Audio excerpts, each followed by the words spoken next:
Kopol, gini. Tadi bicara saham cyclical. Ya. Kalau menurut Kopol, kan ini sekarang lagi apa istilahnya commodity boom lah ya, lagi commodity boom. Waktu itu Kopol pernah bahas di YouTube-nya Kopol. Yang untung itu malahan saham-saham ini alat berat. Kopol ya, yang di tahun 2012 ya kalau nggak 2000 berapa ya? 2008 sampai 2008 sampai 2018 ya. 2002 sampai 2012. 2002 sampai 2012 ya, sorry. Oke. Nah, apakah sebenarnya saham-saham komoditi sekarang dengan adanya komoditi boom ini masih menarik untuk diinvestasikan meskipun ini saham cyclical ya kok ya? Kalau komoditas ini kayak apalagi kayak coal itu kan saham cyclical. Ngelihat misalnya contoh kayak dengan kenaikan harga ini bisa jadi malah menyehatkan laporan keuangan gitu. Nah, itu memungkinkan nggak kok? Kalau saya sih jujur ya, saya pribadi ini, kok saya lagi seneng sama Indi gitu loh. Karena kan Indi itu istilahnya udah beberapa 3-4 tahun terakhir tuh jelek banget gitu ya, IPS-nya minus gitu. Dan tahun ini tapi belum keluar sih laporan keuangannya sih, belum keluar. Harusnya kalau dia kemarin nggak jualan apa, Indi itu saya lupa, MBSS ya kalau nggak salah dia jual ya terakhir ya. Sama Petrosi. PTRO, sorry PTRO ya. Petrosi sama MBSS dulu baru Petrosi. MBSS dulu baru Petrosi kan ya. Nah, itu harusnya dengan harga call saat ini kelihatannya bisa turn around gitu.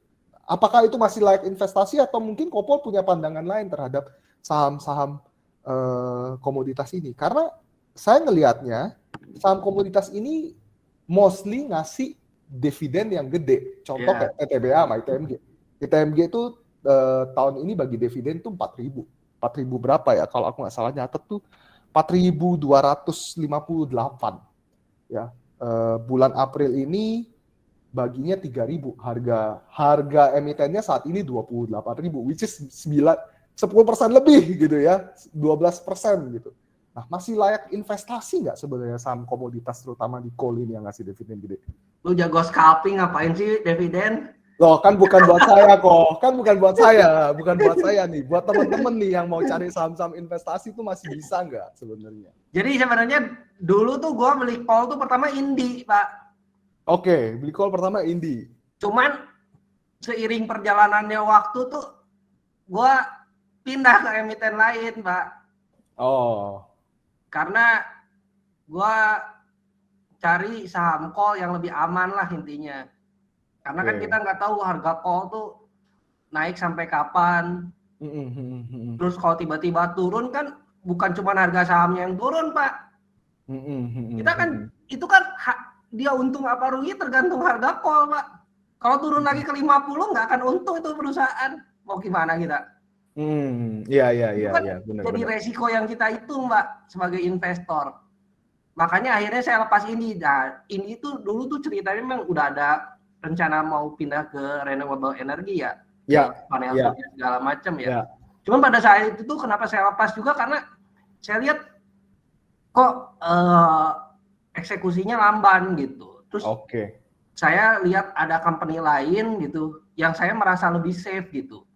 Pertama, company lainnya itu saya lihat dari harga lowestnya ke harga saat saya beli itu naiknya belum banyak, Pak. Terus dia punya bisnis-bisnis lain, misalnya kayak nikel, terus mau masuk juga ke pasir besi mineral, gitu kan. Terus perkembangan nikelnya kok cepat gitu ya. Nah gitu dia punya lahan luas di ibu kota baru. Jadi saya pikir, oh ini kalau misalnya call-nya sampai turun pun dia tuh masih ada bisnis-bisnis lain yang saya merasa aman atau enggak saya bisa main asset play gitu kan. Kalau misalnya saya pegang di Indika dan waktu itu belum ada transformasi apa-apa di perusahaannya tuh hidup saya tuh tergantung harga call, Pak. Nah itu yang saya nggak mau, yang jadi saya pertimbangan kenapa saya pindah dari Indika kayak gitu. Terus secara historik juga Indika tuh secara dividen nggak gitu bagus. Ya, emang gitu bagus. Nggak gede atau nggak, ya kadang-kadang juga nggak bagi. Ya. Kalau emiten yang ini tuh setahun bagi dividen 2 kali gitu. Masa sih kok? Saya nggak nyadar loh. Ya, ada namanya dividen interim, Pak. Ya, benar. Unilever pun setahun Interim 2 biasanya. kali bagi dividen. Oh iya, tahun lalu ngasihnya totalnya 25,5. Iya, jadi 2 kali dia baginya. Totalnya. Gitu. Kopol punya average berapa? Gitu ya. Terus saya sih pegang call 2 ya sama ABMM. Kalau ABMM kan kita lihat pernya masih murah, Pak. Jadi kalau kita mau ngomongin dividen itu salah satunya kan kita pengen dapat EPS yang gede, Pak. Makanya dari negatif baru plus tuh kadang-kadang EPS-nya masih kecil. Belum ada cash yang bisa dibagiin kecuali dari keuntungan yang tahun-tahun lalu gitu dibagi bisa. Ya, jadi kalau misalnya pernya kecil kayak SMDR, pernya kecil. Dulu per 2, per 1 gitu ya. Itu ada kemungkinan kita dapat dividen tuh lumayan gede. Kalau misalnya dividen per share-nya itu DPS-nya itu 50%, per 2 kan bisa dapat 25%. Oke. Kalau jadi per 1 kan bisa dapat 50%. ABMM gitu ya. Kalau misalnya DPS-nya 30% ya 15%, kayak gitu kan. Walaupun ABMM itu memang DPS-nya kan nggak gede ya, 30% ya. Dia DPS-nya ya 2020 nggak bagi sih, rugi. Iya, ya 2000 yang tahun ini diharapin bagi ya. Maksud saya ya kalau misalnya untungnya gede. Lihat historinya kan sekitar 30% kan. Ya.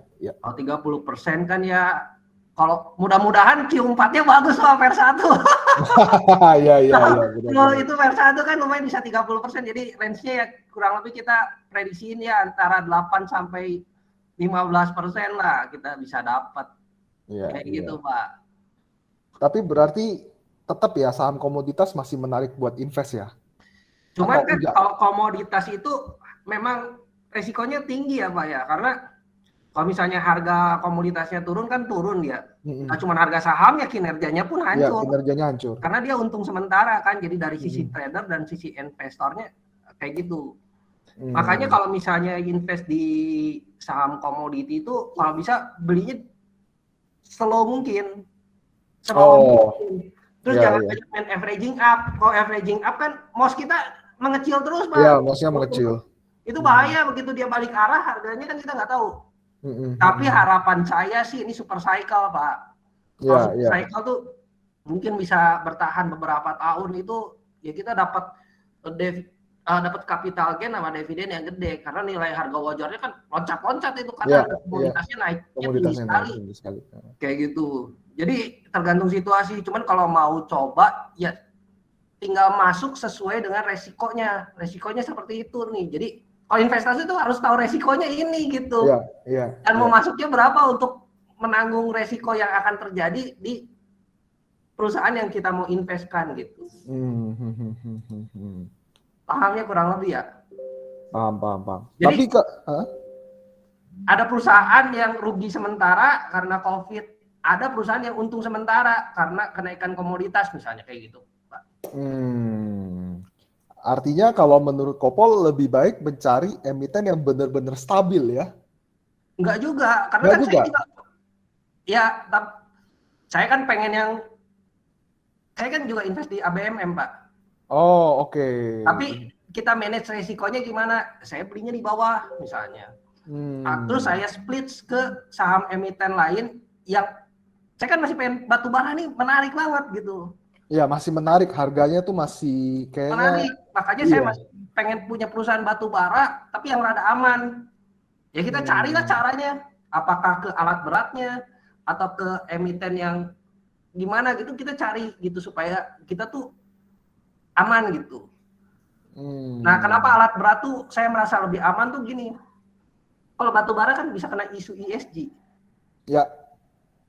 Tapi kalau alat berat gimana? Sebenarnya kalau alat berat kan jatuhnya kalau komoditasnya nggak super cycle, alat beratnya juga jatuh ya, Kopol ya? Nggak juga. Oh, nggak juga bisa ya? Bisa dipakai konstruksi, bisa dipakai agri. Gua kan lebih aman, men. Ya kan? Iya. Gitu. Jadi kalau misalnya jualan alat berat tuh menurut saya dia nggak bisa diklaim sama ESG karena kayak lu jualan cangkul atau jualan pisau. Jualan pisau kan nggak bisa disebut kriminal, Pak.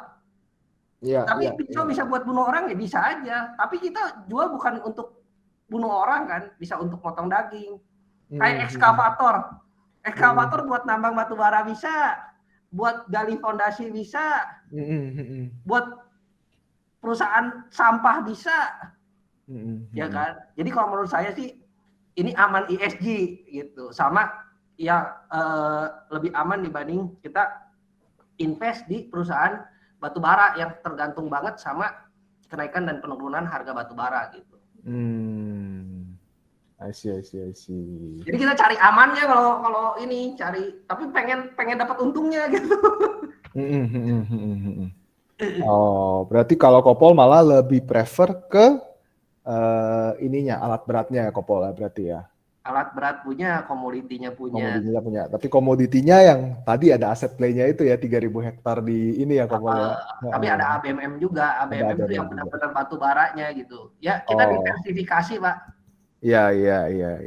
Jadi nggak bisa ya kalau benar-benar ada yang bagus yang yakin banget 100% di situ ya boleh-boleh aja. Cuman kan fluktuatifnya tinggi sama resikonya tuh kita di satu resiko. Gitu. Kalau ini kan resikonya dibagi sama kita. Oh kalau sampai harga call-nya nggak jalan atau tiba-tiba harga call-nya turun, oh kita masih punya aset play. Tapi kalau benar aset play main, batu bara main, yang ABMM pun bisa dapat keuntungan gede. I see. Jadi kita perhitungkan itu buat nyusun portofolio kalau saya. Menarik.